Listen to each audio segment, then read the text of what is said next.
We are many. Those that live beyond the veil of darkness where nightmares are born. Sanity knows no bounds, and men's thrives on the suffering of the dead. Rot in the solace in the souls of the weak. We have taken refuge here among the mortals in hope of harvesting innocence. Tread lightly in the search for the voices and stories of the departed. For in shadow hides the evil that lurks within. As the light dies and slowly becomes night, the realm of spirits rule the world. In the darkness of your mind hides your own hidden demons, and brings to life your deepest fear. Do you have what it takes to speak to the dead? Do you accept your own mortality in the search for life after life? Have you ever seen a ghost, spirit, or demon? Have the lights flickered and the room became as cold as death itself? Maybe you have. Maybe it was your own subconscious preparing you for death. Come spend some of what's left of your own existence in our search for the answers that are hidden behind the veil. Shed off the blinders and open your mind's eye and listen to their stories. We are they. We are Incarnate Paranormal. And what is up, everybody? How y'all doing? Happy Sunday to you. Yeah, had to be into work this morning at 7. We were predicted to be there till like 4 or 5 in the afternoon. We got done before 10, which was about as good as you can get. Everything lined up perfectly. Stopped on the way home, grabbed some breakfast. Actually, I grabbed a fucking quesadilla and some Mexican Coke. Can't really beat that, but yeah, it's like, you know what? I'm going to do a show before football starts or even through football. Whatever. We need to get through some of these recorders. I was going to do a evening show, but let's start it early. What's up, Tricky? How you doing? Yeah, I know, the fuck. Usually do not start this early on a Sunday, or I should rarely start this kind of a show, ever. That's weird. Did that fucking flare out? I don't know why, but camera's acting funky. But yeah, we left off. We're doing MDS Recorder, Night 1, Part 2, which after when we went to leave the prison, I went up to execution, turned on a recorder, left it in last night's cells so it could run while nobody was in the prison to find out if there's any activity when we leave. So special thanks to Susan again for that one. Yeah, we've got, well, not really any voices, but we got 2 really unique sounds. One is the execution door opening, and the curtains for the execution room being drawn. Beyond that, no EVPs yet. So we're 45 minutes into it. There's about 6.5 hours we need to get through. So we're going to get through about as much as we can today. Don't know how long the show is going to be. Kind of play that by ear. Hope you guys got your headphones on. And yep, I got a new pair of in-ears for Black Friday. A pair of Shure 215 in-ears. Hopefully they're going to be better. They're noise isolation, so I don't have to worry about background noise. So we're going to find out how they work out. I hope they do, because I paid over 100. I paid $100 for them, so hopefully it's not $100 down the drain. I can still use them on investigations though.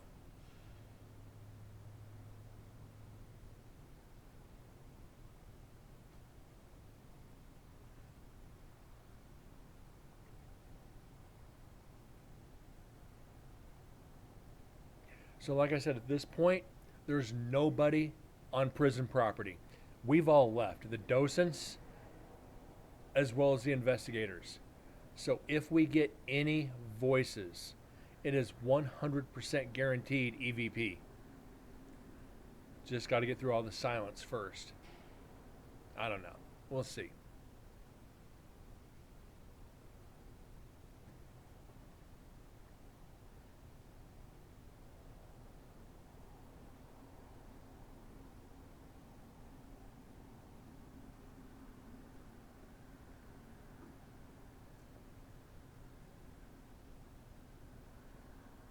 Probably should have left the H3 VR up there for the binaural sound, but just in case there was damage or something, I didn't want to do it.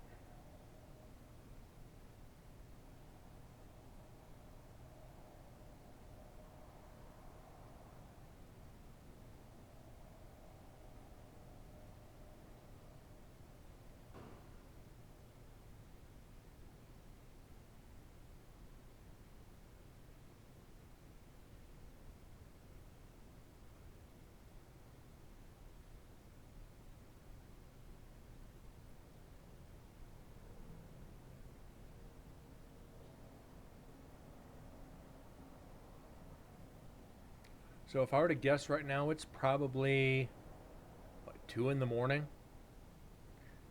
as far as the recorder goes.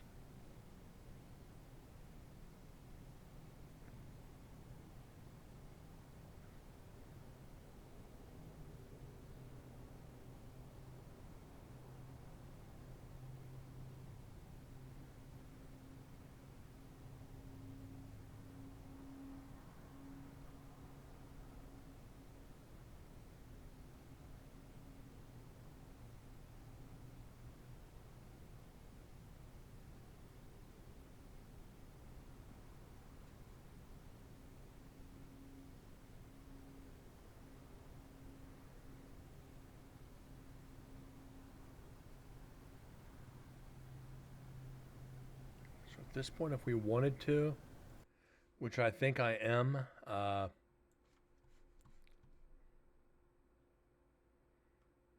gonna bump this up a little bit since we know no. Is there a place I wouldn't investigate? Absolutely not. I'd investigate anywhere they'd let me. Hell, I'd investigate an outhouse if I thought it was haunted. Just don't expect me to go downstairs. Let's go with 7. Should do it.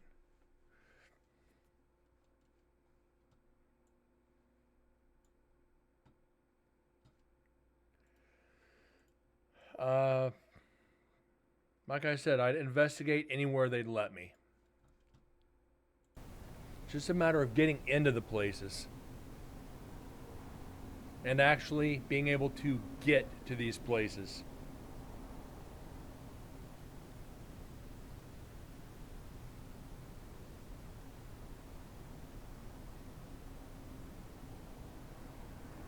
Doubly Forest. Never heard about that. You know, I don't have a problem investigating outdoors.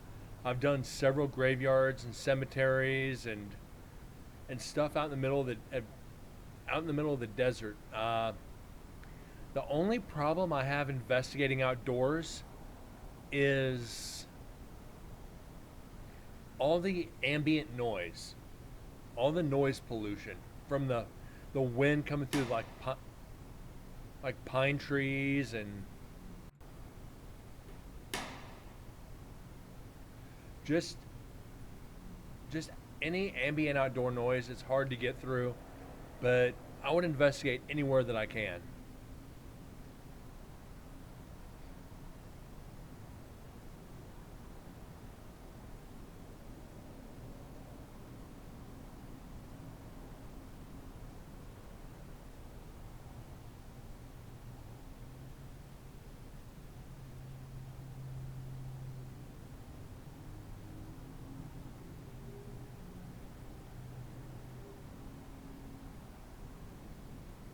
Dudleytown, Connecticut. Abandoned settlement, dark entry forest, northwestern Connecticut.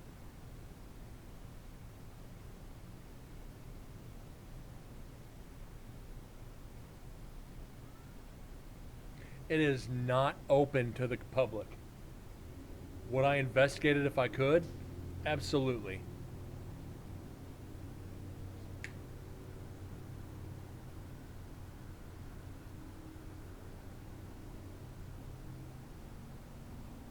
I'll be right back.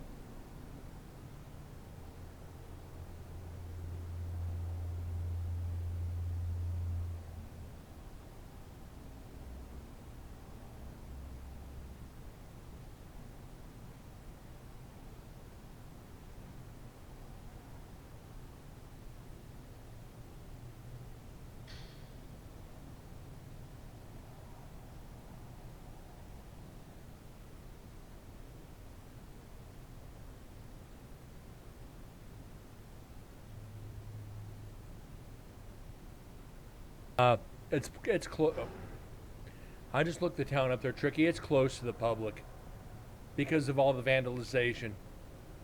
If I were to get permission, by all means, I would go investigate it.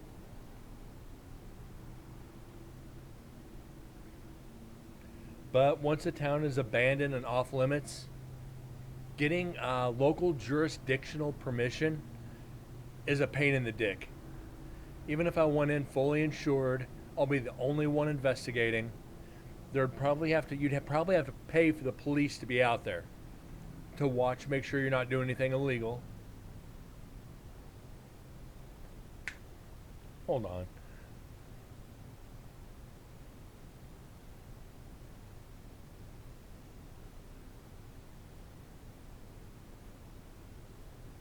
But yeah, there's areas that I've actually had to get local enforcement to be there, like even after dark. So it becomes really tough because one, they don't know what your intentions are. Even if you say, hey, I'm a paranormal investigator, people would still go out there and take shit and remove shit from the town or do whatever. Do everything they're not supposed to be doing.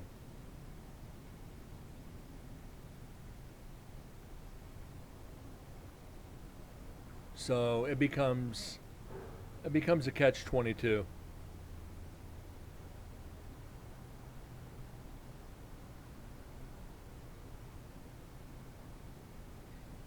Caves or abandoned mines, both. I investigated one of the mines in Goldfield. I was underground about 1,000 feet.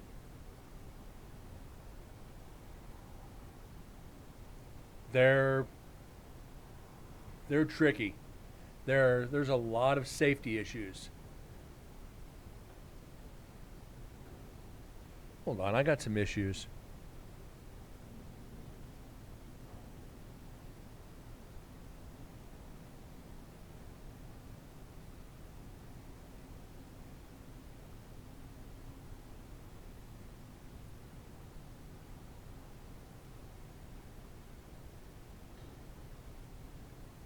Alright, sorry about that. I got a wild cat running around like destroying shit while I'm on air. Uh, I did the Florence mine in Goldfield, Nevada. Uh, very, very haunted. Uh, but like I said, you have to climb down in some of these mines on the original ladders. So how safe you got to take into account a lot of safety issues. So as far as mines go, roll the dice. What's up, Moose? How's it going?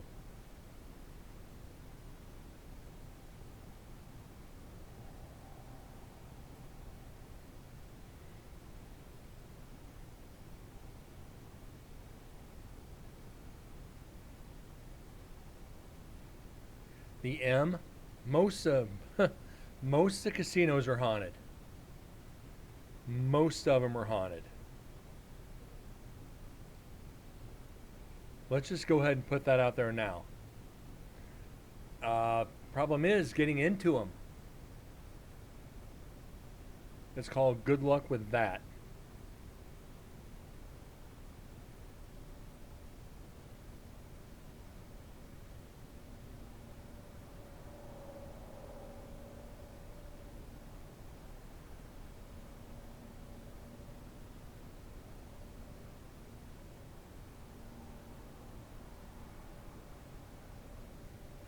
Doing good there, Moose.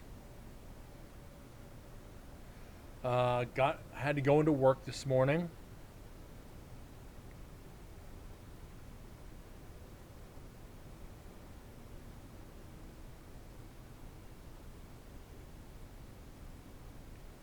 So, yeah, I got home, got some breakfast on the way home. It's like, fuck it. I'm going to do a show early. Might miss football, but at least I'll be on air.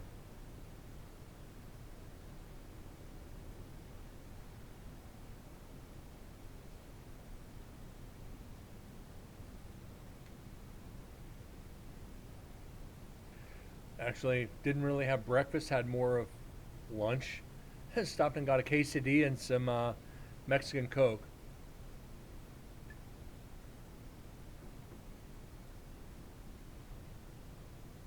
Uh, like I said, I had to be in at 7.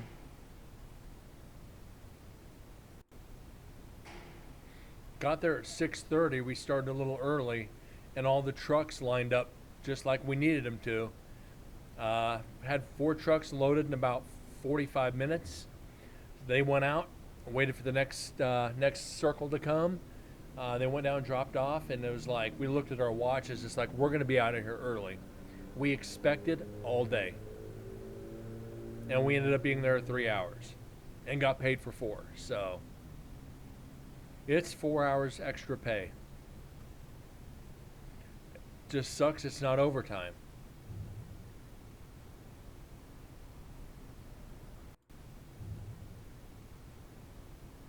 It's like, hey, Thursday, Friday were holidays, so you only had 3 days regular pay. So that goes as regular day pay instead of overtime. So basically, it's an extra day's pay. Would have been better if it was overtime, but that's only that's a little bit of extra money.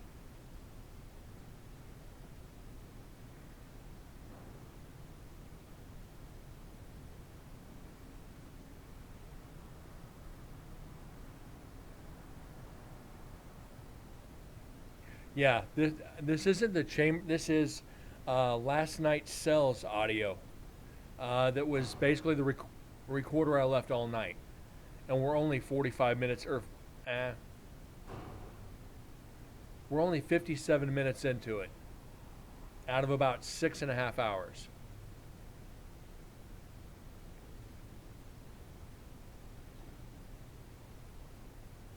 So I'm excited on this one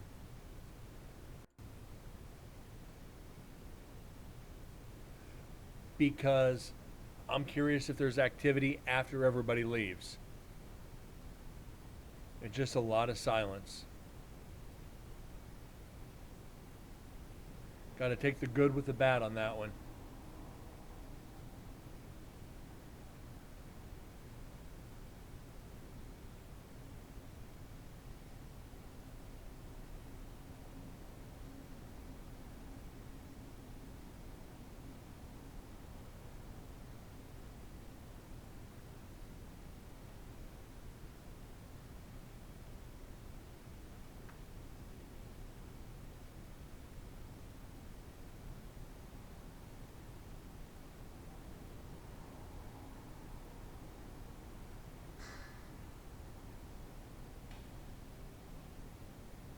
So every once in a while, we're getting these clicks and pops, which we get when we're investigating during the evenings. So shows you these are either residual sounds or just the building. I don't know.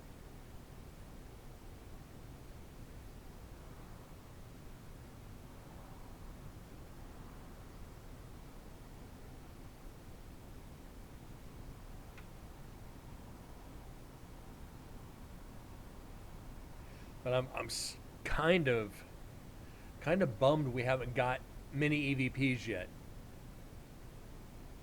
I mean, we're sitting on 17 on the second recorder. The second section of the second recorder. So if we don't get at least 10 to 15 more by the end of the complete second recorder, we're going to be behind. But we've made incredible comebacks before. I just wish I kind of had my TV mounted right here so I could watch football while I'm streaming. I mean, you'd see Brent just kind of gazing off into the stars with a not so bright look on my face, be like, "What are you looking at?" Oh, he's watching football.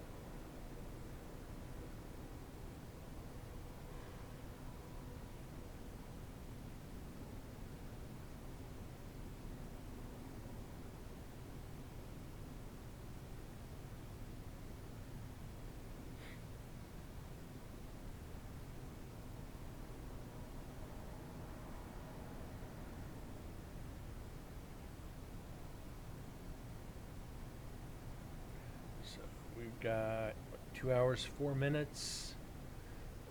We got another hour on this section. There's like 5 sections on this recorder, or on this area.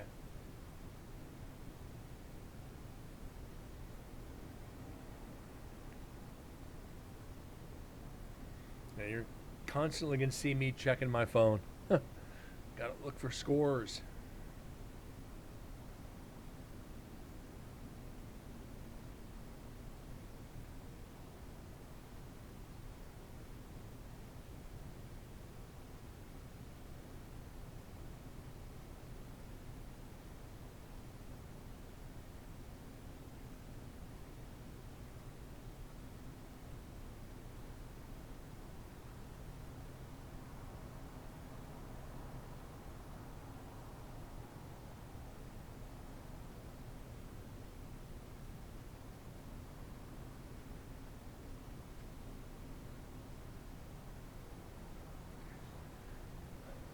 Moose, Kansas City. How about those Chiefs? Lifelong Chiefs fan. I'm 47. I've been a fan of the Chiefs since I was 4.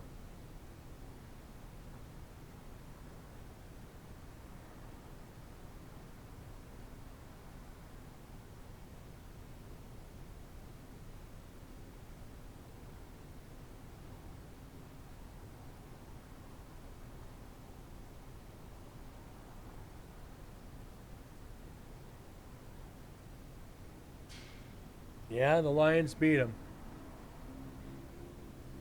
You can't win every game, but the Lions are tough this year. I mean, we're talking NFC right now. We're talking the Lions, we're talking Dallas, and we're talking Philly, and we're talking the Niners. There's your top 4 NFC teams right now. Those are the 4 to beat in the NFC. AFC is tough this year. You really can't say the Bengals because Burrow's hurt. You can't say the Bills because Allen just sucks this year. Baltimore, Kansas City, and Miami.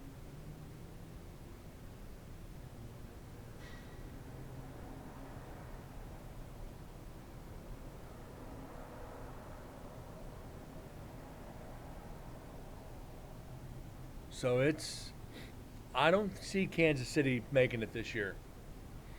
I think it's probably going to be Dallas or Detroit from the NFC. And if it doesn't change, it's probably going to be the Ravens.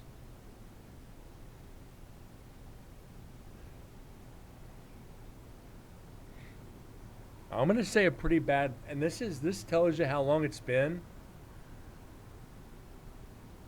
for the Lions.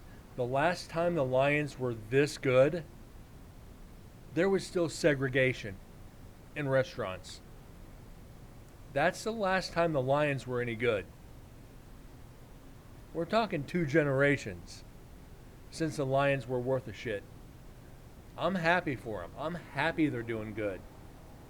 I have a lifelong friend that is a diehard Lions fan, has been his whole life. And it's like, yeah, bud, your Lions are finally doing good. How do you think I felt about the Chiefs for so many years growing up? The Chiefs sucked for a lot of years. We'd make the playoffs, but we'd lose in the first round. Every damn time. So it's like, I feel for you, bud. I feel for you. 8 years ago, they were all right. Key word, all right. They just weren't able to piece it together. They're finally firing on all cylinders, and, kudos to them. I hope they make it to the Super Bowl. I really do.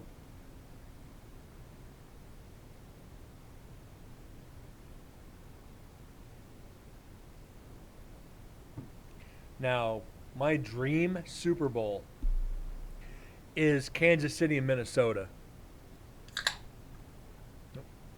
Yeah, it's Moscow Mule.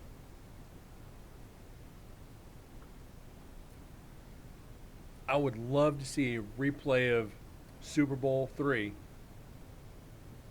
Kansas City, Minnesota, with today's weapons. It would be off the hook.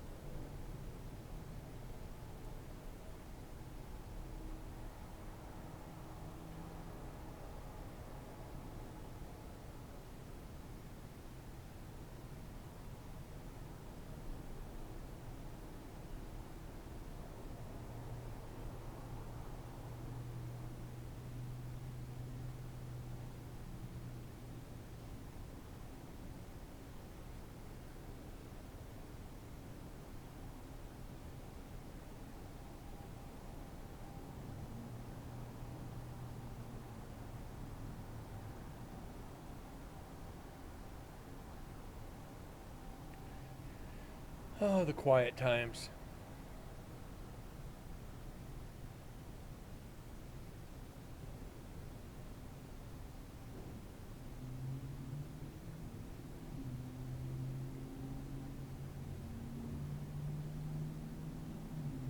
I'm surprised we're hearing this much traffic this late.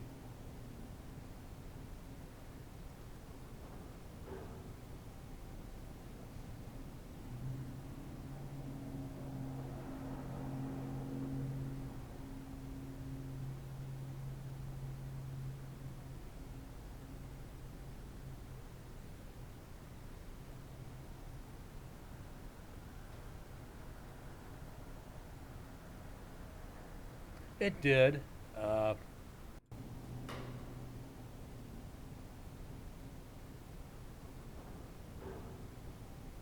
Knocking. That's a car. That's a car. Wish it was something. It'd give us something to analyze.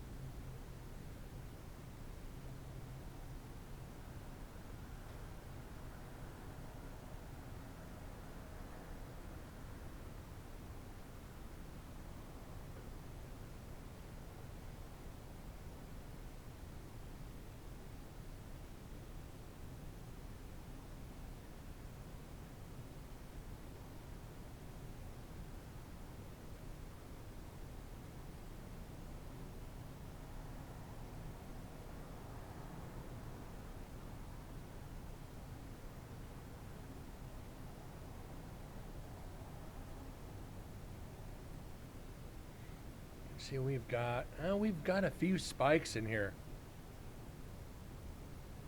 So it's not like we're not going to have stuff to look for. We got plenty of sections here. I think we're going to start getting evidence. Especially when it gets to around 2:30, 3 o'clock in the morning per the recorder.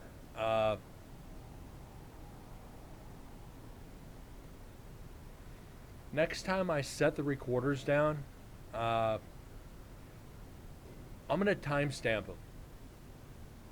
I'm going to carry a watch with me, so whenever I hit record on the watch, hold on. And we've heard that before a few times. I can just say, hey, this is Brent, Incarnate Paranormal, Nevada State Prison, execution chamber, 6:03 p.m. That way, if we question it, we can match up times to certain dates of the prison. If somebody was executed at a certain time, or what. Yeah, I think that's going to be a better idea for future investigations. All these recorders, like I said, this year we started between 4:30 and 5 o'clock in the evening. But this one, I'm not sure. I just don't remember. I think it was around like 1 in the morning when we did it. What's up, Vexus? How you doing, bud? Cheers to you on a Sunday.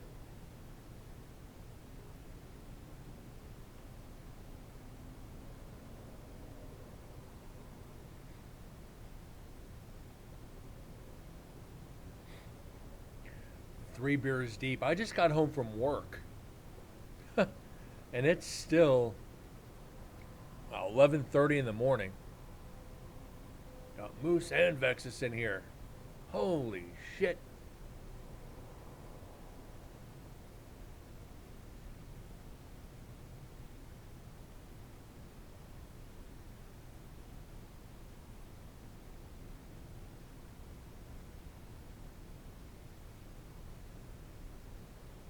And the cool peeps are here. You're the cool kids in the class. You're the guys that are sneak in and sit in the back.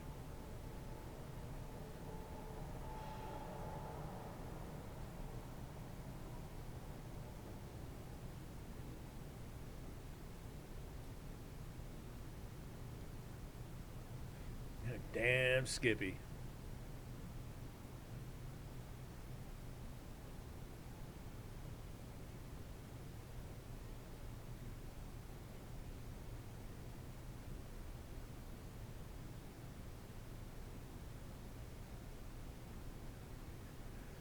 So the only downside, I still can't believe I had to order some extenders for these new in-ears.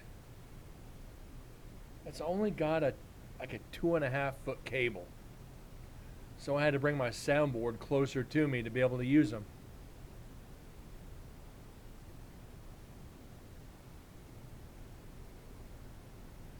So I can only turn so much.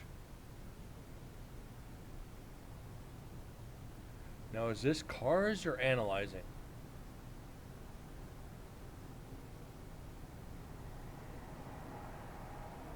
Fucking cars. And here comes the door shut. Or something. Hear too many of those during the investigation, so we don't have to worry about it.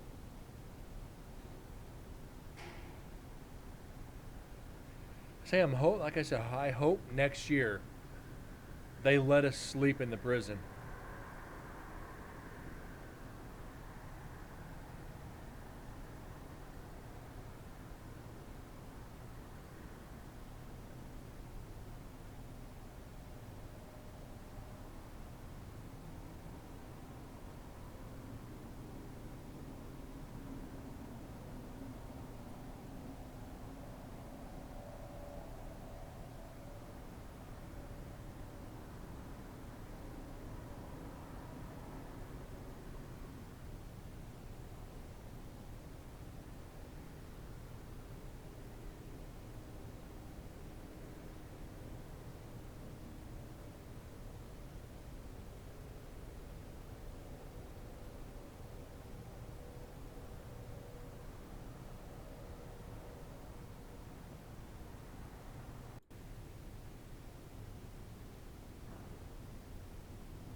I hope you guys are feeling special. I'm missing football for this show today.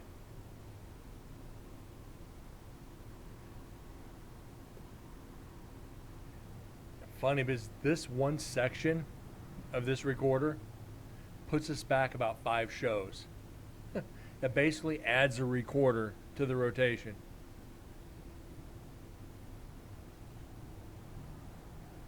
Because on average, it takes us, on 6 hours of audio, it generally takes us 7 or 8 shows on average. So one section adds 8 shows. Kind of curious to see how many shows this is going to take to finish, or how many months.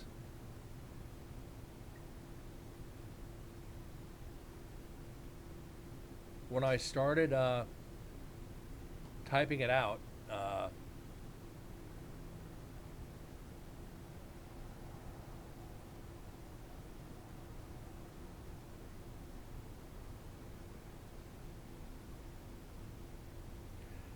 I actually wrote down analyzing start date 11/2/20.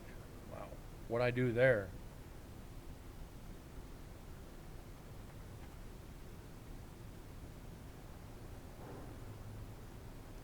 We started analyzing.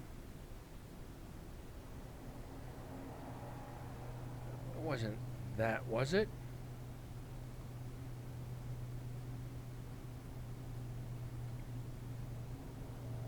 That'd be 10.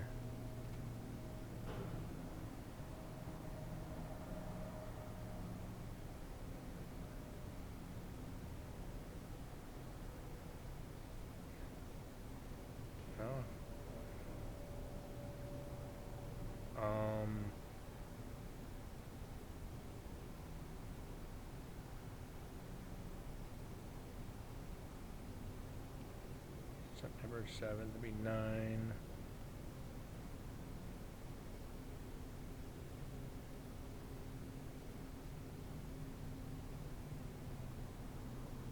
That's about right, I think. Started analyzing on October 2nd. That's about right. I think. I'd have to go back and check. Technically, we've got like 7 or 8. But in actuality, me.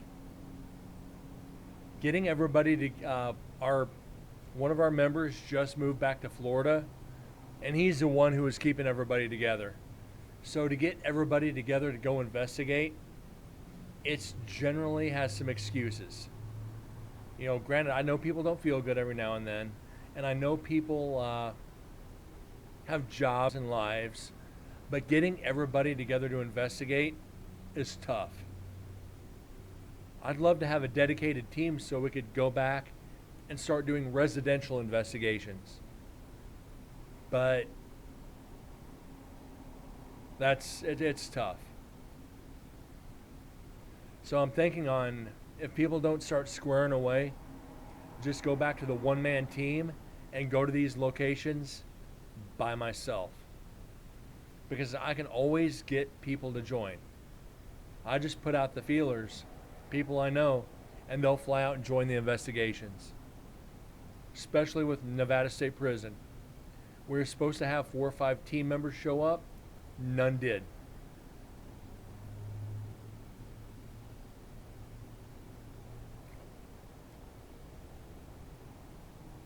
And I always put myself out there for other teams. If they need somebody else for a local residential, I'll go help.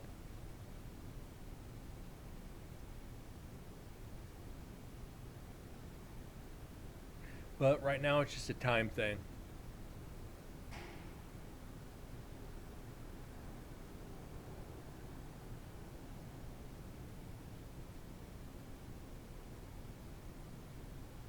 Right now I'm perfectly content going to Goldfield and to the prison.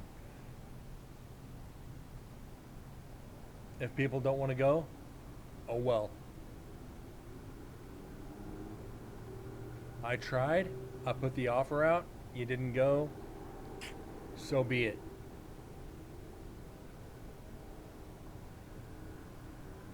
It's just one of those things. You get a lot, and I'll be honest, in the paranormal, you get a lot of flaky and washy people. Oh, yeah, I'll be there. Comes time for the investigation. Oh, I had something come up. I can't make it. Well, what? You gave me your word you'd be here. Well, I remember I had another obligation. No, you didn't. You just were too freaking lazy to get your ass here. Just admit it. If you came out and admitted it to me, be like, yeah, I just don't want to go. All right, I respect that. I'm not going to invite you again, but I respect it. You know, to each their own. Some of us are dedicated to the field, others not so much. Get wrecked, nerds. Yeah, you're being kind on that one. They just scared. That too. And for the people who do it more than once, it's not called get wrecked. It's like get fucked. FUKD. Or FUKT. Get fucked. FUKT. FUK apostrophe T. You know, it's like, just keep burning me. Keep burning me, please. I've got a pretty reputable name in the field. Somebody asked me, what about this group? You want me to lie to you, or you want my exact line on this is when somebody asks about another team, do you want me to lie to you, or do you want me to be honest? At that point, they're like, huh?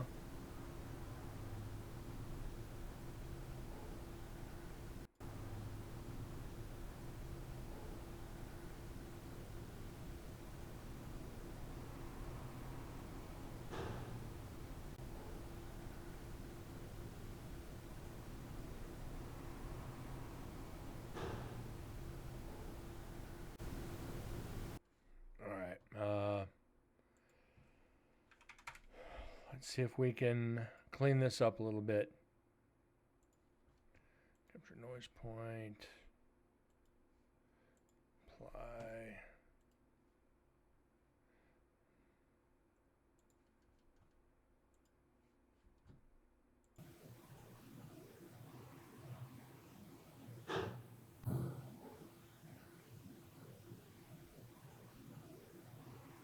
Okay, it's nothing. Yeah, I had one team I invited to the prison 2 years in a row. We'll be there. 2.5, 3 weeks beforehand. I had something come up. I forgot I double booked. First time I let it slide because it happens. Second time, it's like we had a sickness a month and a half before the investigation. It was like a month and a half before. Somebody got sick. It's a month and a half before the investigation. If they can't get better in a month and a half, you better take their asses to the doctor. I'm not even joking on that one. Take them to the frickin' doctor. If they're symptomatic, okay. I have to wash my hair.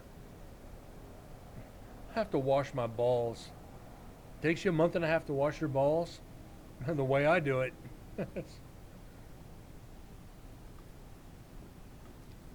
I want to get every little dimple.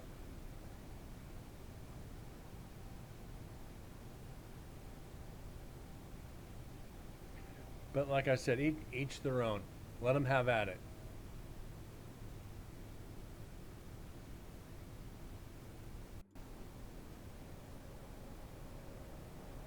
They got to be clean, right? And raw as hell. I get in there with a toothbrush.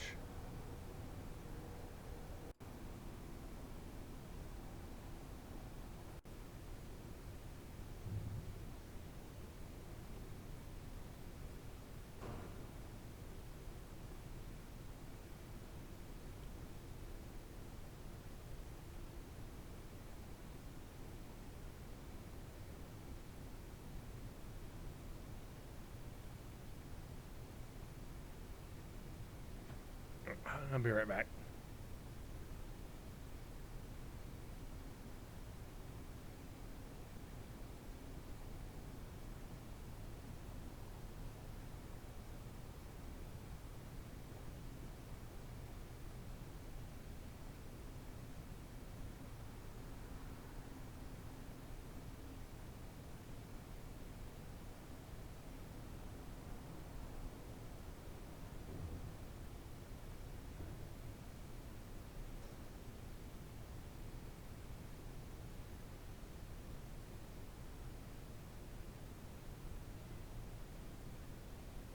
Now, when it comes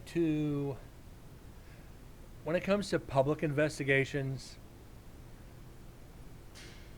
okay, I'll let it pass. When it comes to residential, if you flaked on a residential investigation, unless you had a true excuse or a reason, you were kicked off the team. These clients were depending on you and you let them down. We don't need you. Goodbye. And I'll tell you, I've kicked more than a few people off a team. It's something when you're committed to doing residentials, you don't, unless you're sick, get into an accident, or a family member gets sick, there's no other excuse. You can't say, well, work called me in. Work calls you in, you can say no. You're not on salary. You're an hourly employee. You don't got to bow down to your job. But if you're struggling a little bit, okay, maybe. But on the other cases, You know what? You committed, last minute you bailed, and now you got to find another team member at the last minute. Hold on.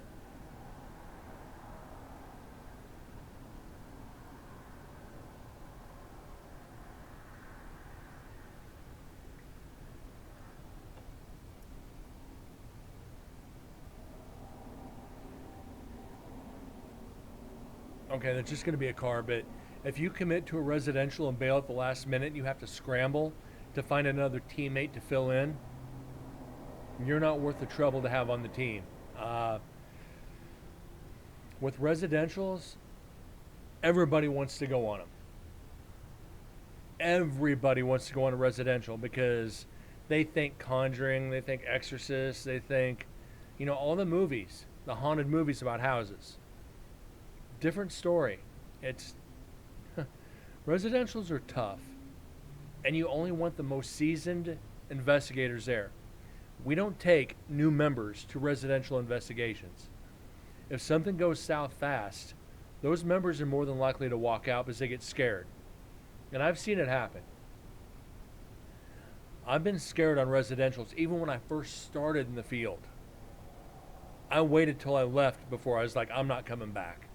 Not to this location. And you tell people, it's like you bail in residence, you're gone. It becomes really tough. And it may be friends of yours too. Like, I'm friends with everybody I investigate with. To tell them, hey, you're off the team. It stings.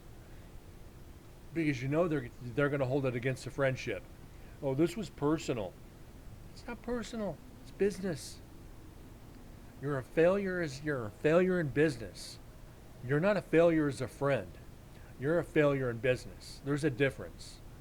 You can fuck somebody over in business and you'll never do business with them again. But you're still going to be friends with them. You're just not going to trust them as much.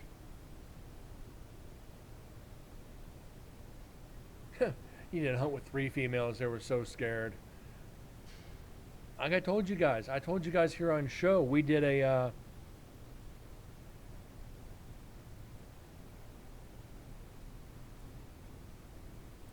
training session at a museum here in town. Boyfriend, girlfriend wanted to join the team. They were in a certain part of this museum, and something happened. The boyfriend almost ran through the door to get out. The girlfriend's standing there going, but, he's like wanting to leave. It's like, dude, you can't leave. This was part of the agreement. You wanting to join this team. You finished the investigation. Goes, I can't. Let me out. It's like, okay, you have no chance of joining the team. Goodbye. So then his girlfriend is like, what about me? Do you want to stay and finish the investigation? She goes, yeah, but I can't. That's my boyfriend. I got to leave. It's like, if you leave now, you can't be a part of the team.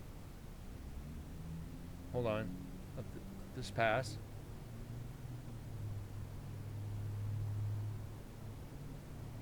Okay, it's just going to be a car. She's like, well, what do you mean? It's like, if you leave, you're not part of the team. If he leaves and you join him, that shows you're not dedicated. She's like, well, I can't leave him out there. It's like, yeah, you can leave him in the car. He's on the property. He's just hiding in the car. She ended up staying like an hour more than she left. It's like, I'm sorry, you forfeit your right to be on this team. It's like, if you break up with him, come back. Or leave him at home. So yeah, I never heard from him again. It was like I told her, you have potential, but not with him around.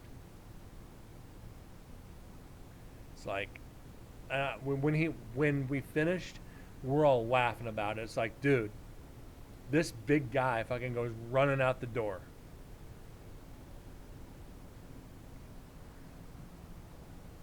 It's like, you big coward, dude.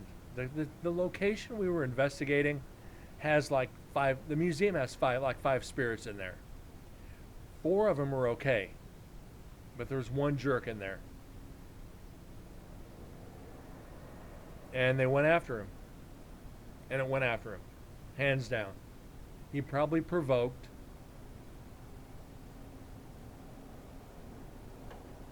And got what he asked for.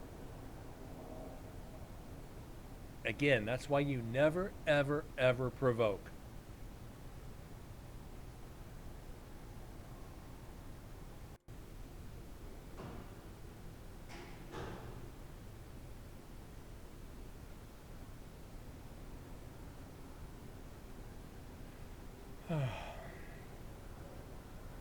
And I've only been scared maybe twice on an investigation. 3 guaranteed.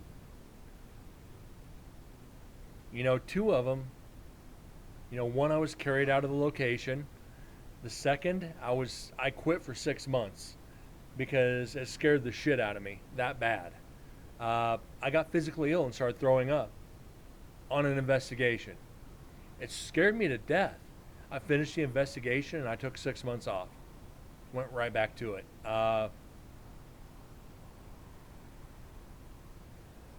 And the one residential that was a demonic, that scared me to death. That freaked me out.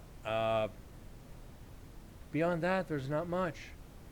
I was chased out of one of the cell blocks by a shadow in Nevada State Prison. 20 minutes later, I went right back in. So, yes, it happens. Yes, you have to have your head screwed on really tight. And I tell people, just pay attention to your surroundings. You are the best piece of equipment. If you sense something, pay attention to it. Your body does not lie. You get that hair standing up on your arms, back of your neck, you get the cold chills, there's something around you. Pay attention to it. It's acknowledging you. People fail to see those signs. But when they do, and they're not used to them, yeah, it throws you off your game. It really throws you off your game. You got to learn to bring it down a little bit and control it.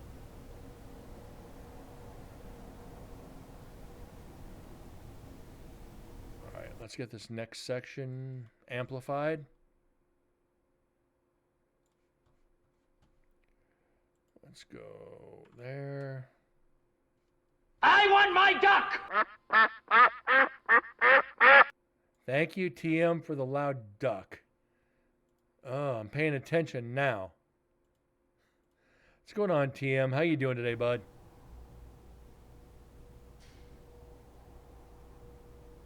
Hope you're doing well with that loud fucking sound.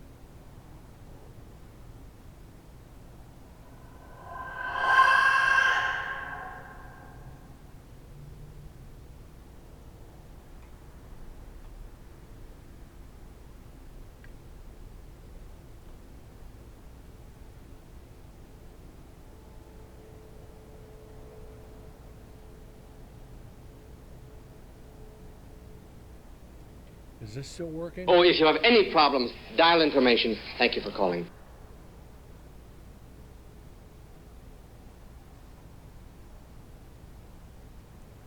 I was supposed to post a link. Guess it didn't. I got to go back in and fix Stream Deck. Because I was supposed to post the link for the show. And the link for YouTube. Shit, it didn't.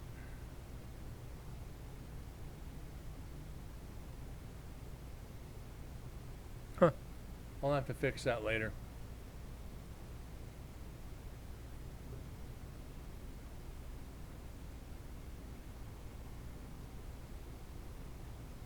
Yeah, Stream Decks.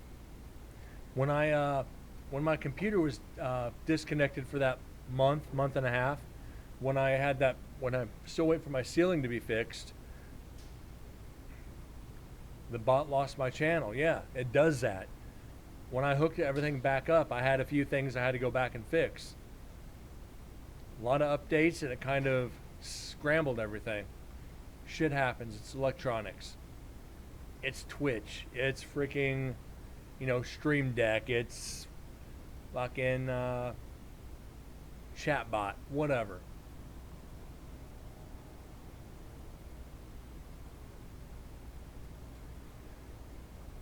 Just part of it.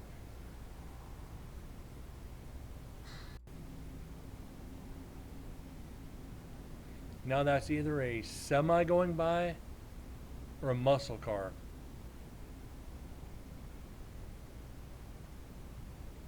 At least we're getting some sounds. I honestly didn't even expect this much.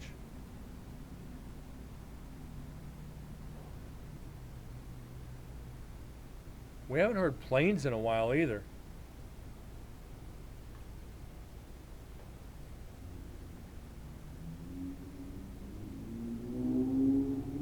Yep.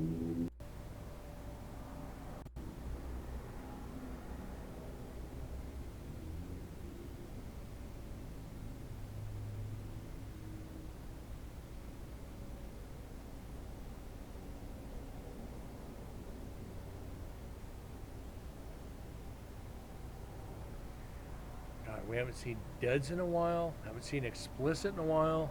Haven't seen MDS in a while. At this rate, I might have to do a second show today.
Oh, definitely not a lot on this, is there, guys?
Pop goes the weasel, right?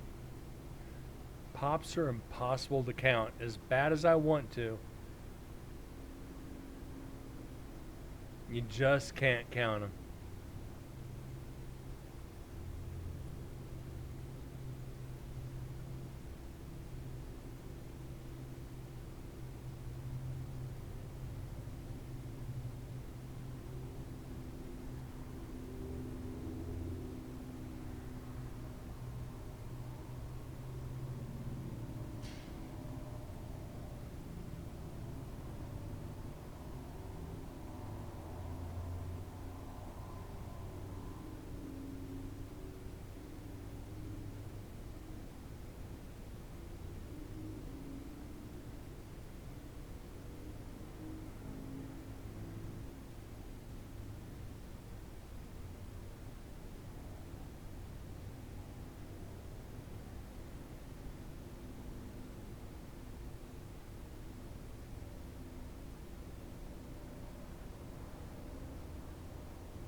Yeah,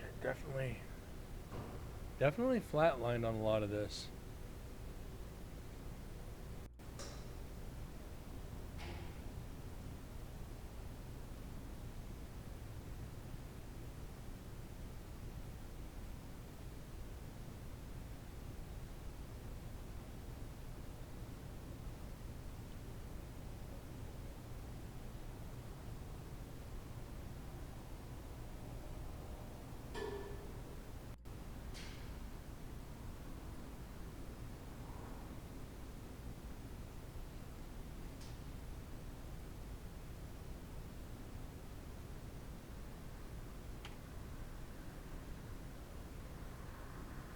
Traffic. That's it for section 1 of this. No, I don't want to save it.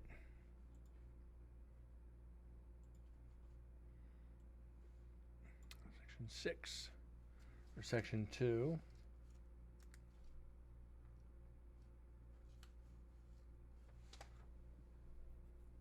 Let's hope this turns up something. At this point, anything is possible. Instead of like the weird sound like the execution chamber door. I was down here in Michigan, the family were doing.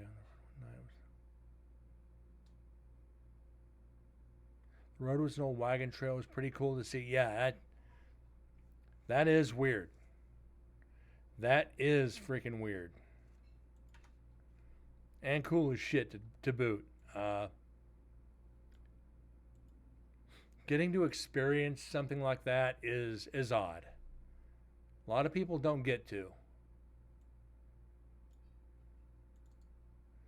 Let's get that deleted. And let's get on to section 2. There's a old, there's a wives' tale here in Vegas.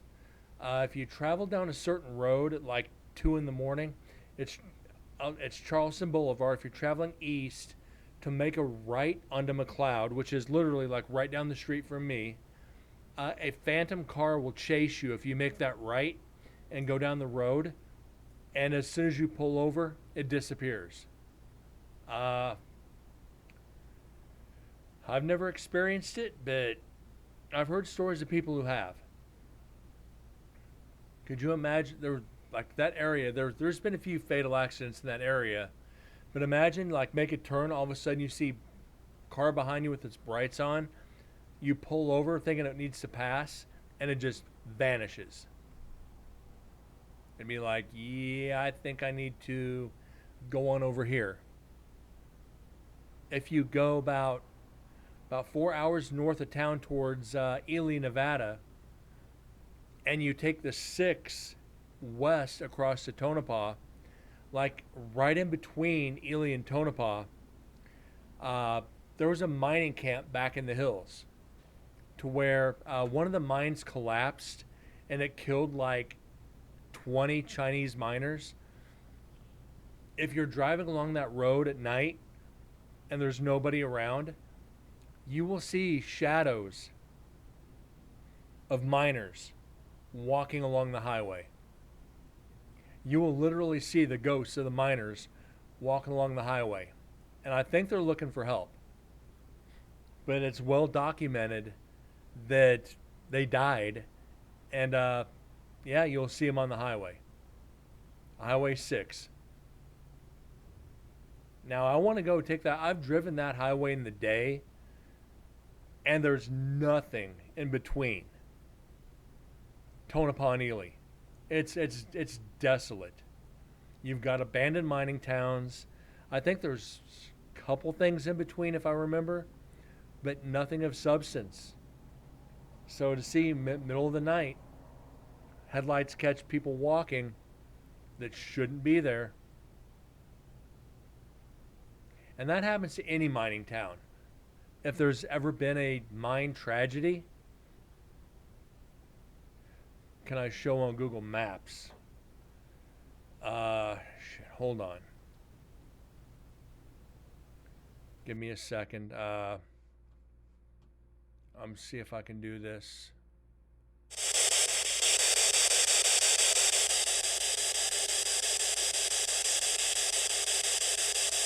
Let me get back over. Bear with me on this, guys. I'm trying. This ain't easy. Analyzing play. Let me see if I can find it.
Okay, sorry, my mic was muted. So you've got Tonopah right here. Then you've got Highway 6. Comes up to Warm Springs. Goes all the way up to Ely. No, there's no street view. There is no fucking street view of this that I know of. That's about as good as you're going to get.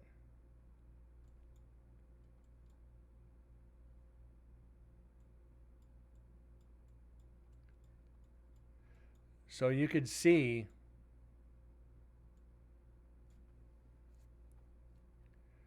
where you're at. Ely is right up here in the hills. This big area right here is Ely. If you go east and west,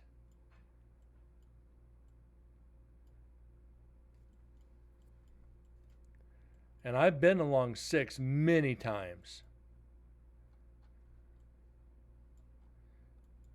So once you get around, I'm just going to try to remember that. Because it's like 3 hours between 2.5 to 3 hours from Ely to Tonopah on Highway 6. So you're going out, and I think if I remember, it's right in here, right outside this mountain range. So if you're in this area right in here, because you've got Tonopah is right here. So if you go up around this mountain range, if I remember right, this is actually where bushes and trees? No, this is mountains. This is tall mountains in here. It's a lot of sagebrush, a lot of pine trees, a lot of mountains. They did a lot of mining up in here. So right in here, if you're driving, you'll see the spirit of miners walking on the road.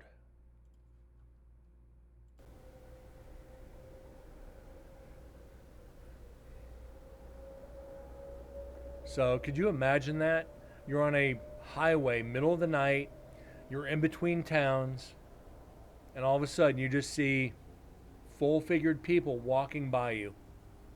You stop, turn, look, nothing there. You're in the middle of nowhere. You ain't got nowhere to run to. You ain't got nowhere to run to. You ain't got nowhere to speed to. And if you stop to tell anybody in town, they're going to laugh at you because they experienced it. A lot of people in that area have experienced those spirits of those miners.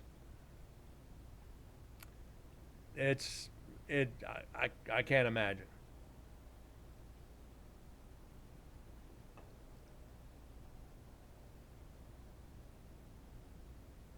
You know, anybody who dies on the side of a highway from accident, tragedy, anything near a main thoroughfare where something happened, and those spirits are wandering looking for help.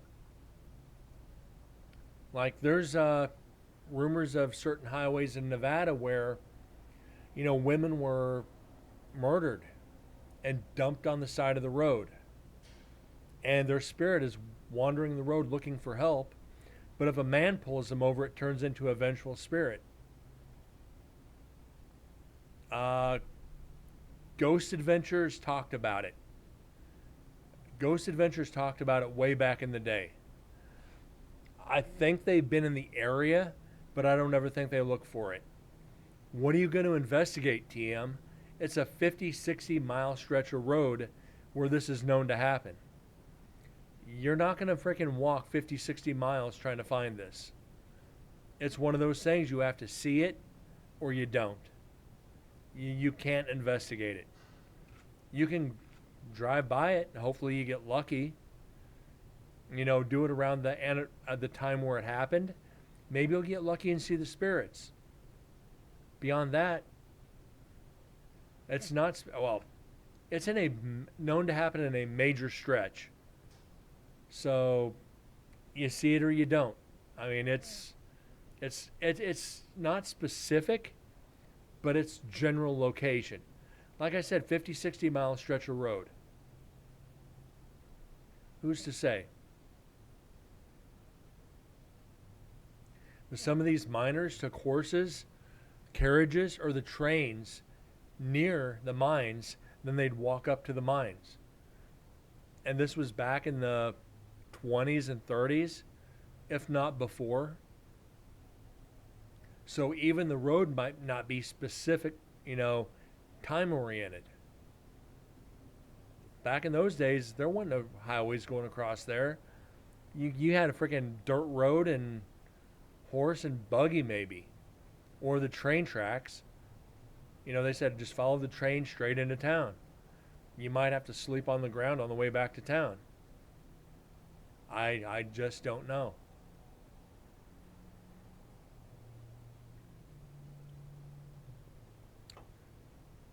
There's been so many mine tragedies in Nevada. Are they haunted? Yeah. Possibly.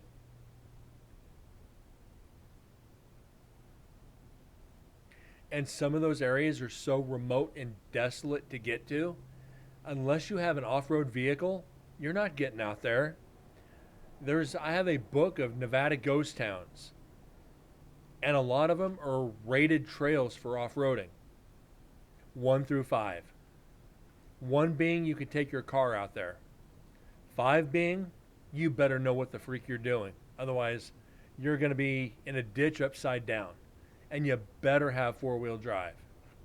Some of them you have to do some hardcore off-roading to get to. Or off-roading and hiking. So yeah, you better be geared up to go to some of these locations. Could I do them? Absolutely. Will I? Probably not. At least not right now.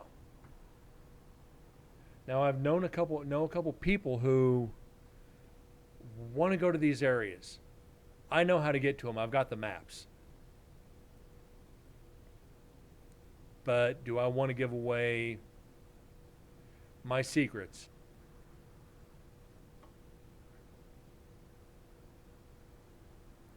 Not really secrets, but locations. If I go out there and investigate, I want to be the only one to do it. Because nobody's going to go out there just to investigate. People want to go out, they want to take relics, they want to take shit with them, they want to vandalize, they want to just, not all people, but a lot of people want to go see the history. But how much history can you take? A lot of them are, all the shit's gone. Through the ages, through the weather and people tearing shit down, you might have just like brick foundations, and you got to know what to look for. The people that write the books know where they are, absolutely. But a lot of people don't want to do it because it's so much work. And if they do get out there, they want something to prove they've been there. That's why, like, a lot of these Nevada ghost town pages, like through the, on like Facebook, everybody's asking, how do you get out there? Unless you've been there, nobody's going to give you the directions. And a lot of these map books, turn left at the Burnt Rock, 3.6 miles off Highway 92, next to the bush that looks like somebody stretching. And shit changes through time. They wrote that book 30 years ago. That landscape changes over 30 years. They don't go in and update the book. So you got to know other landmarks and other areas. It's a pain in the ass.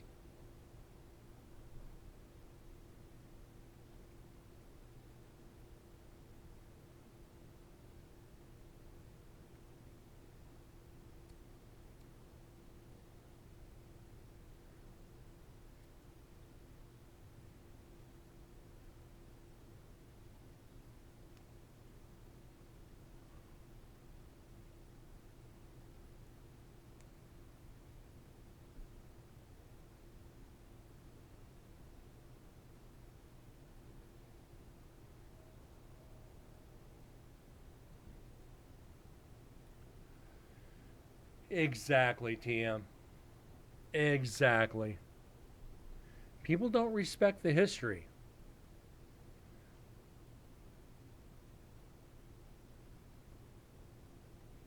Yeah, people who go strip copper. People who take anything, any piece of history.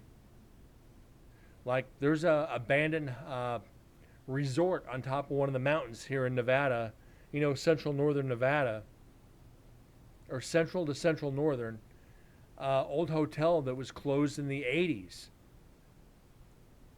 After it closed, yes, it's still owned, but people went in there, smashed out the windows, ripped the copper out of the walls and the ground. They had one of the buildings that was secure with antiques in there. Now, I had gone up there on the first time I went to Nevada State Prison. We stopped at this on the way back. We got out and looked around. We didn't go in any of the buildings, even though it was some of the shit boards have been peeled off. Saw the number on the on the on the sign on the building, owned by no trespassing. So I called the number. I'm like, hey, my name is Brent with Incarnate Paranormal. I'm introducing myself, just telling them, hey, we'd like to be able to get in here and investigate one day. Would you allow it? He was like, yeah, I'm watching you on camera right now. It's like, what? It's like, yeah, I'm watching you on camera. Turn and wave to the camera. He's like, smart ass. It's like, hey, at least I'm acknowledging you. He goes, yeah. He goes, I see your team. He goes, you want to come out and investigate, just let me know. I'll be glad to come out there and unlock everything and let you in. He goes, I'm about 3 hours away. It's like, well, we'll make a donation if you plan on, rebuilding. He's like, yeah, I intend on rebuilding one day. So it's like, he goes, hey, since you're out there, do you mind go checking on this one building for me? It's like, ended up being the gas station. It's like, yeah. I said, all the doors are open and it's empty. He's like, what? It's like, the building is empty. We just walked by it. He goes, that's the one building I don't have a camera on. He goes, I had a bunch of antique slot machines in there. It's like, what? He goes, yeah, I had a bunch of antiques in there. I said, the building's vacant. I said, I can send you pictures if you want. He's like, no. He goes, I'll be out there in a couple weeks. Just let it be. So you keep in contact with these people who own the locations, because remember, and I've said this before, abandoned does not mean unowned. You go on to abandoned property, you're still trespassing regardless.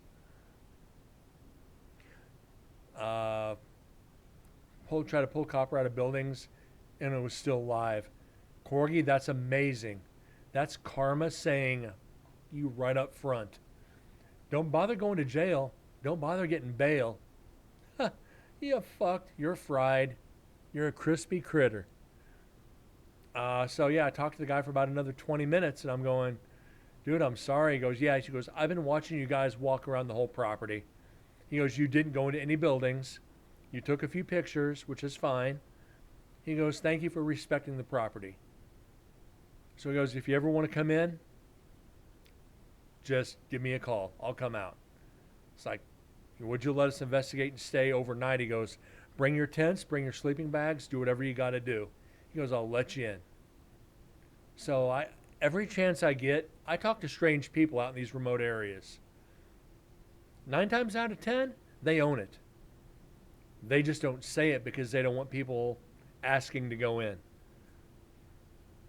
So if you're interested in investigating, keep that in mind. When you go to areas where you see abandoned buildings, talk to random people. If they don't own it, they know who does. And if you got a good enough personality, they'll let you in for free. If they like you, hey, come on in. I've never had an investigation done. Would you like one done? Oh, hell yes. All right, well, come back. And that's happened a few times to me. We've never had anybody asked to do an investigation here. All these teams pass through here but never stop. Oh, they stop, but they never think to ask. It's like, you're almost heartbroken. Because you get out to these remote towns in Nevada that might have 50 people living there or less, and to make a donation to them might be, an extra week's wage for them. You get 7 or 8 team members to come out. Hey, we'll donate $50 each. There's $400 they didn't have to help rebuild these areas and keep the history alive, or just to help them out. They might be struggling, and they remember you. Your word gets out around town. Hey, look out for Incarnate Paranormal. They'll help you out. They'll take care of you. Then they talk to people in other remote towns, because those towns may be 50 to 100 miles apart, but they all talk. Hey, stay clear of these guys, or you know what? welcome them in. They're the best bunch of people you'll find. I've shaken a lot of hands in these remote areas. Just walk up, introduce yourself, and yeah, corgi. Just walk around and talk to people. What are they going to say? No. You weren't going in anyway until you talked to them. You didn't even have access to get near it without talking to them. So you're not out anything. And it's happened a lot too. Hey, would you mind us coming in and investigating sometime? Absolutely not. Okay, I respect that. Oh, don't you want to know why? Well, I wasn't going to ask. Well, if you want to tell me, I'll listen. Oh, we had a bad experience. Somebody flaked on us before. Or we had somebody come in here and do damage. Or I just don't want anybody in because it's not safe. I can respect that. Hand them a business card. Shake their hand. Tell them thank you. And if they ever change their mind, to give you a call. You got a 50-50 chance they're going to call you. So yeah, if you're thinking about starting a team, still folks living there in a residential mining camp, some of those areas, they're struggling for money. Go in, offer them a few bucks. And we're in a freaking dry freaking area right now. Holy shit.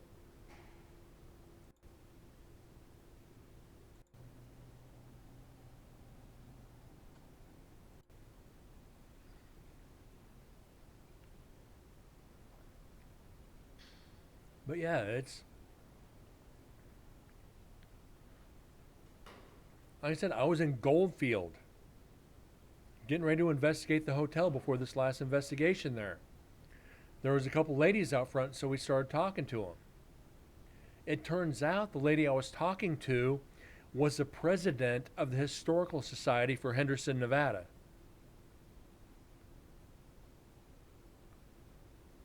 It's like, are you serious? She's like, yeah. She goes, so I said, what are the odds of getting us into some of these places? She goes, just call. She goes, I'll get you in.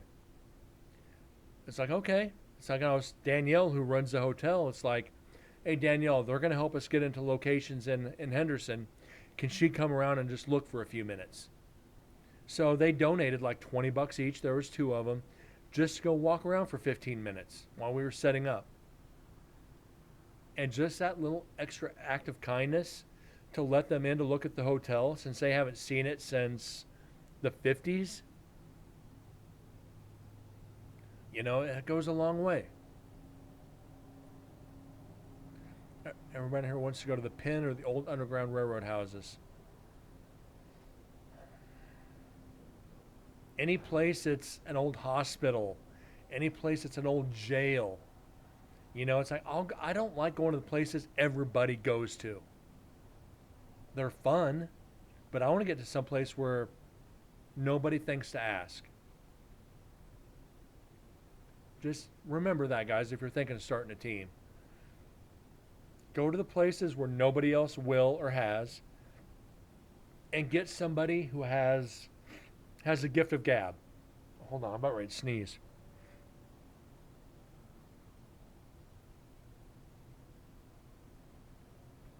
Get somebody on your team who could sell ice to Eskimos. Somebody who's got that pop in their personality. And you'll be surprised. People will react. And always, always, always offer them, if you get me into this location, you can go too. If it's a friend of theirs, be like, hey, if you can talk them into going into getting us in here, we'd like you to join us. It's always that extra little kick that I've given to people who help the team. If you get us in there, you go on the investigation too. You'd be surprised how many people react to that one.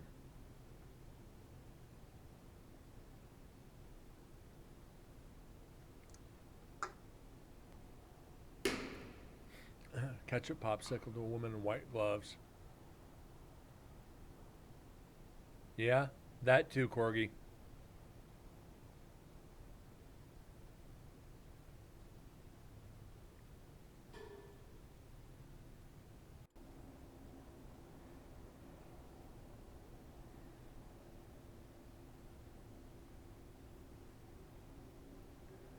We got a couple areas in here of interest. Not a lot, but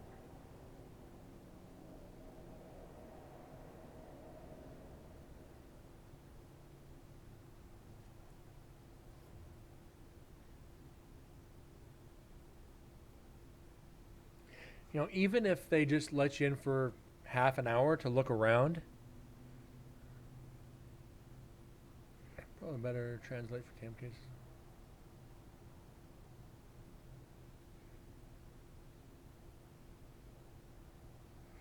Some places also just want someone to be there, so there's, yeah. Uh, you get people go in, oh, you've got an evil spirit here. No, you don't. No, you don't. You might have an angry spirit. It's like then you get people who do damage when they investigate. Hence some of the TV shows that cannot go back to locations because they did damage. And that puts a bad taste in some of these owners' mouths. They won't let you in there because another team did damage. By the way, here's my insurance policy. I'm covered for up to $1 million in damage. And that's why I tell other teams, I don't have one right now, but get an insurance policy for the team.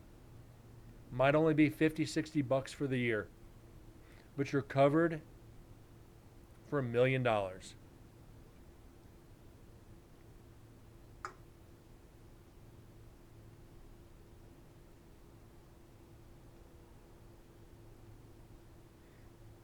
And that's another thing that will get you into a place faster than anything. I have an insurance policy. Really. Come on over here. Let's talk. Rule number 1, CYA. Yes. Especially in this field. You knock over an antique?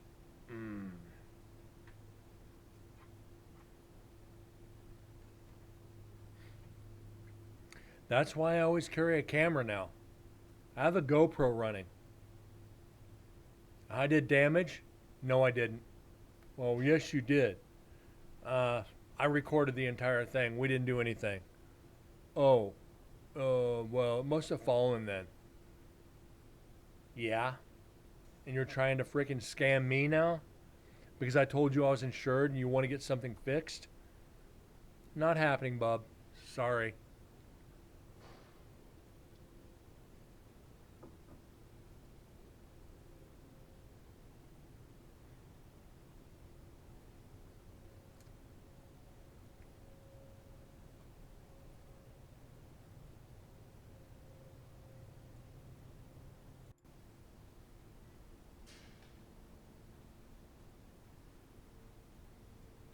I'm actually shocked we have not gotten any EVPs out of this.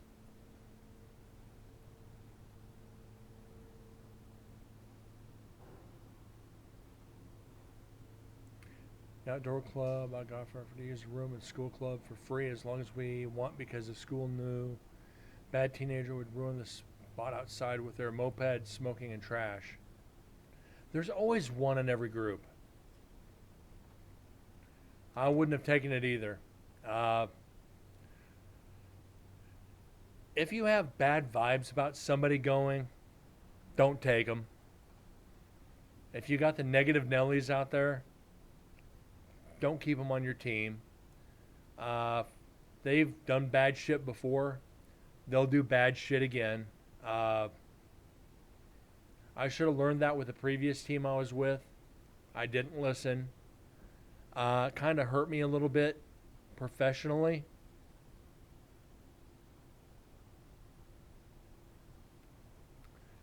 Just be careful. I've been burned. I was burned pretty bad. People are like, oh, you were associated with this person. Not anymore. What happened? You tell them the story and they're like, ah. Yeah, we're still looking for him, believe me. When we find him, he's in legal problems. And people understand. when I tell them I joined the team because I needed a team to stay in the paranormal. Doing it by myself was tough. So, yeah, I had Incarnate Paranormal, and I shut it down for a little bit to join this team. But the day I left, I restarted, Incarnate. It was like, you know what? I got my name as far away and as fast as I could. It was random teenagers. There's always randoms that do this. Like I said, they could let me into a location. I leave. 2 days later, somebody comes along and trashes it. Then they don't allow it to anybody anymore.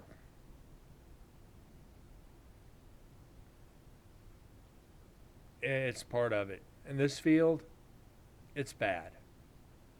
One person kills it for absolutely everybody, almost permanently. And we got some spikes coming here.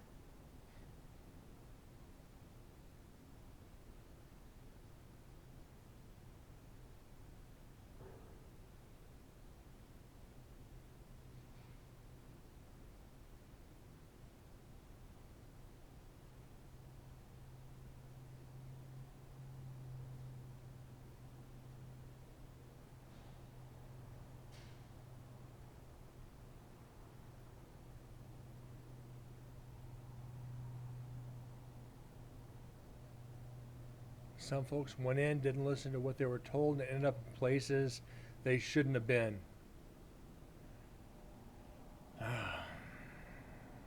I deal with that all the time. I deal with people doing that all the time. And I usually tell them to get the fuck out of the investigation. They're gone. Hey, you were told not to be here. Well, I was just looking. You were told not to do it. What'd you do? You went in. Beat it. Well, I want my money back. No refunds. You signed that contract. Beat it. Well, I've only been here a couple hours. I don't care if you've been here 2 hours or 2 minutes. You can leave or I can take you out myself. And if I do it myself, you're going to have asphalt burn on your forehead. Then you can call the cops and you can go to jail for trespassing. Take your choice. Oh, okay, I'll leave. Yep. You're off the team. You'll lose all your contacts. You'll lose all your privileges. And you're out of the paranormal. Goodbye.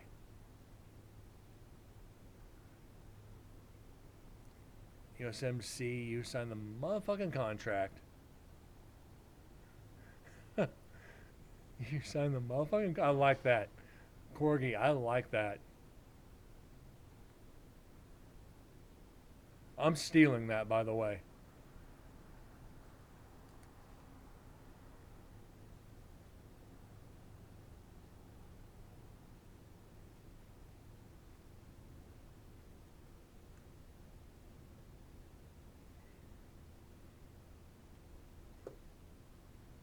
Was a Marine that told you.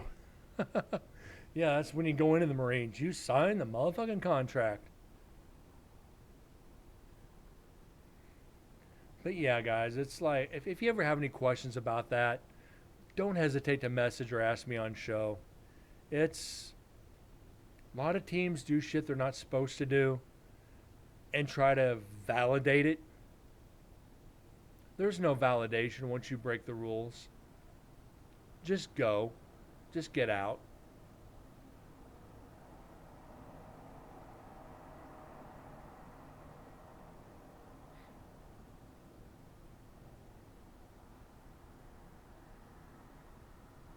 You know, it's never going to get any better. The longer you stand there and make excuses to validate your reasons, the more it's going to hurt you in this field. Somebody tells you to leave, apologize, and leave. 9 times out of 10, it's forgotten. It's forgotten by the next day. Keep pressing it. They're going to make phone calls around the area. Hey, don't let this guy in. He's nothing but trouble. I know that's happened to 3 or 4 people that I used to deal with. They're not allowed in any areas around Nevada anymore. Certain areas of Vegas and up to Reno, they're not allowed in there at all. Keep your nose clean in this field. Owners of these locations talk. And they talk a lot. Hey, they came in, they did a good job, they respected it, they gave us copies of their evidence, they even helped clean up. You know, they did everything right. If they call you, let them in. Then you got, hey, these guys came in, they bumbled around, they provoked the spirits, they left trash, they were loud, they were noisy, they were disrespectful. Don't let them in. Team calls up, hey, you know, Joe's Bar. You know, I heard you're haunted. This is Joe Blow's Paranormal. Can we come in? No. Well, don't you let anybody in? Oh, we let people in. We're not letting you in. Us, Jack Smith from the prison called down and said, you're disrespectful to his location. We're not letting you in. They're friends of ours. Then Joe's Bar calls Bill's Bait Shop, who in turn calls, the Christian church, who calls the owner of the cemetery. It's a chain reaction in the paranormal. Do the right thing. And it's not a Spike Lee movie. Do you also carry a broom and sweep for the floor? No, but if they have one, I'll ask. I'll ask to help clean up. Do you guys want me to help stay and push a broom? And they're like, what? You let me in. The least I can do is offer to help. And that reaction is usually the priceless one. Like, you paid to be in. Doesn't matter. This is a historical location. I'm trying to help you keep it up for future investigators. Usually then they're all smiles. Be like, no, it's okay. We've got this. You can go ahead and go. You offered. Hey, don't let anyone in? Sure, just not you. Click. I've seen that happen to a few people. Which is freaking classic. You were in here for the wrong reasons, pal. Goodbye. Call back. Did we have a bad connection? No, I hung up on you. Click. Yeah, it is. It's beyond priceless. Meanwhile, you're sitting in the back all smiles going, I told you so. I done told you so. Told you it was going to happen. I can go back, but you can't.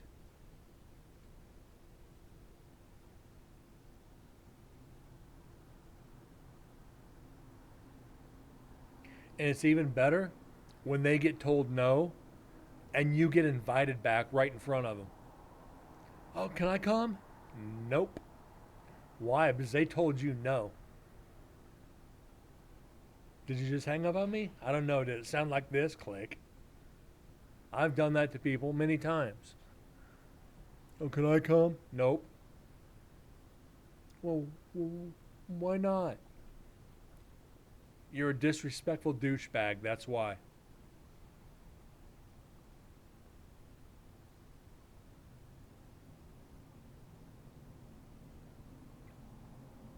You provoke the spirits, you disrespect the location, and you want me to let you in. Mm-mm.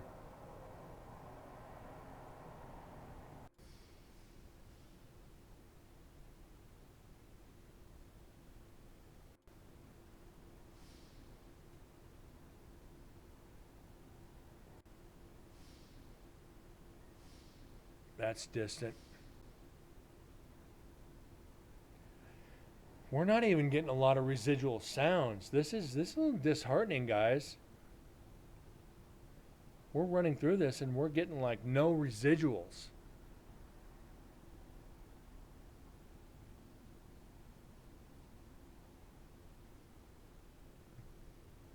Yeah, it's nothing. There was a click. It's way too distant.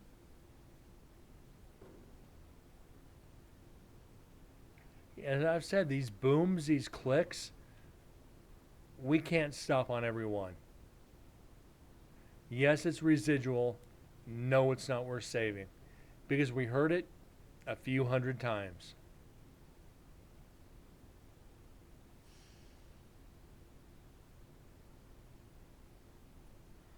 I'm disheartened that There's not a lot on this recorder right now.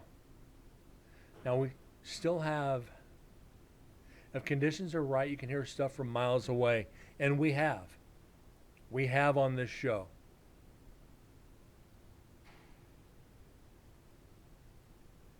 And depends on the recorder too. But like you said, conditions.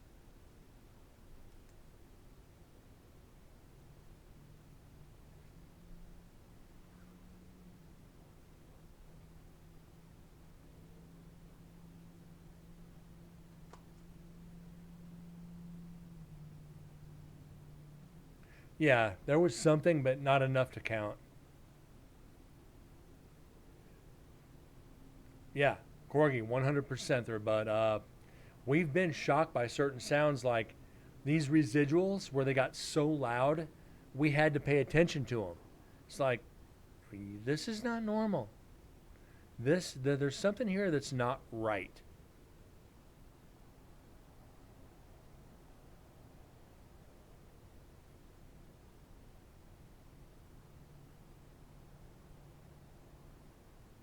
What can you do?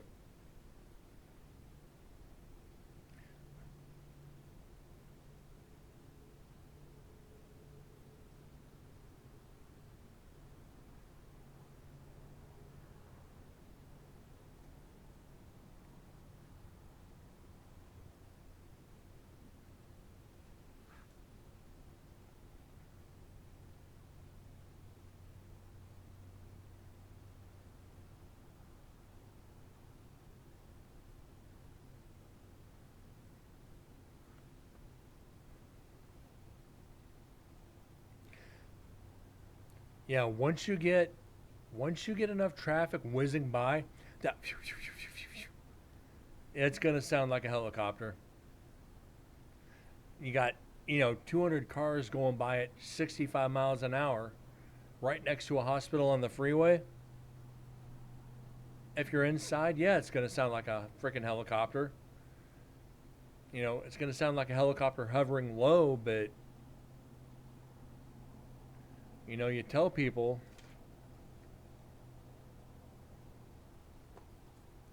but they're like, It's like, no.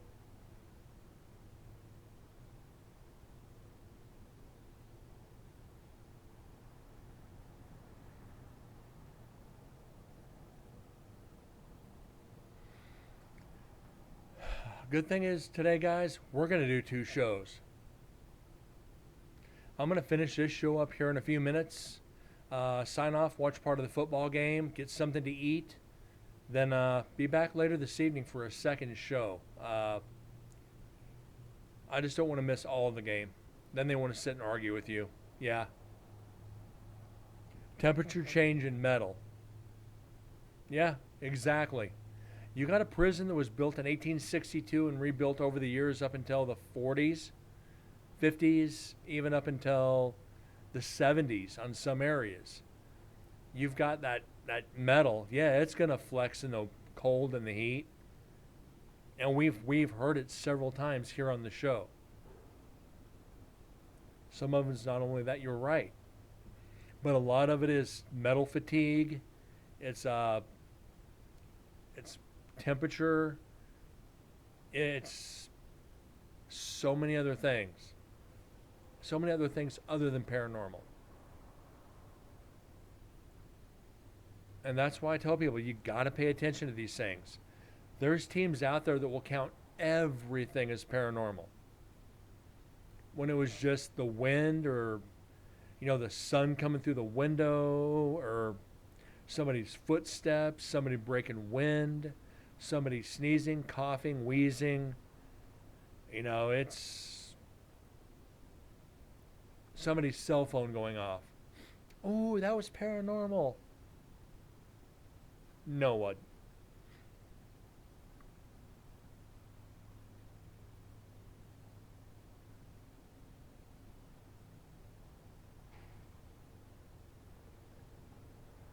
But then again, I make fun of those people. Especially if they're seasoned investigators. By that point, you should know better. You should absolutely know better.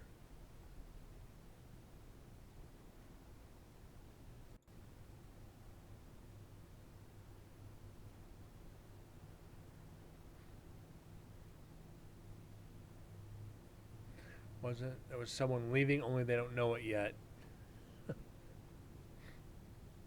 Yeah, you get somebody who's up on the third floor, somebody on the first floor walking out, shutting one of those metal doors. Ooh, that was paranormal. Sorry. As we all know, we've been here long enough. A lot of these echoes in Nevada State Prison, when investigators are in there, are explainable. Because I told you to silence your phone. Now get out. And you've heard me talk about that. Silence your phone, because if I hear it, your night's over. Just go on, get. Pull out the redneck card. Go on, get.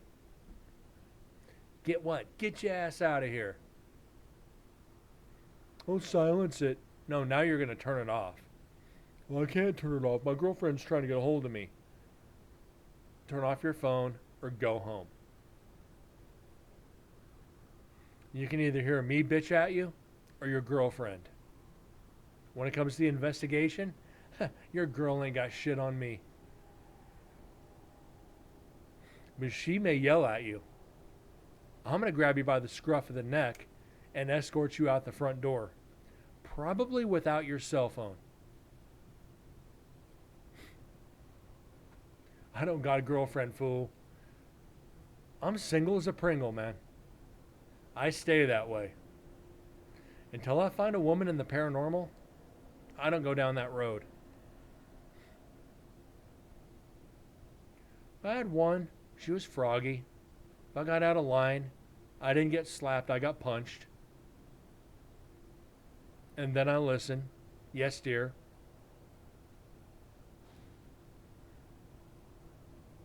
Froggy. Got a little cocky. Got a little mouthy. Got a little overly ambitious.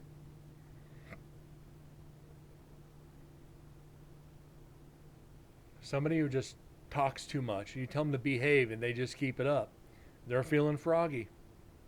They're either going to get smacked, punched, or dragged out. Take your pick.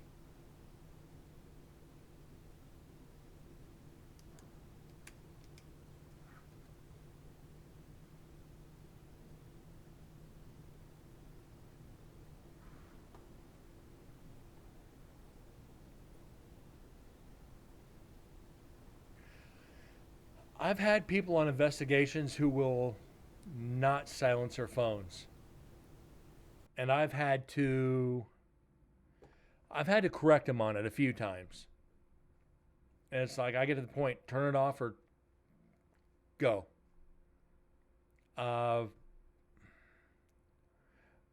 She works in a hospital, accesses sharp instruments, and knows how to make it look like an accident. Yep, might get a little air in that syringe or put a little something in your dinner that doesn't show up on the autopsy report. Think about that one. That'll make you not sleep at night. But anyways, guys, we're coming up on that 2-hour mark. I'm going to call the show here, but I will be back later this evening for part 2. And we're going to continue this recorder. Doesn't look like much, but we'll finish this section and get into the next. Try to get through MDS recorder, night 1, part 2, a little bit later this evening. So again, I thank you guys for being here, and I'll see you a little bit later this evening. So y'all take care and see you in a few hours.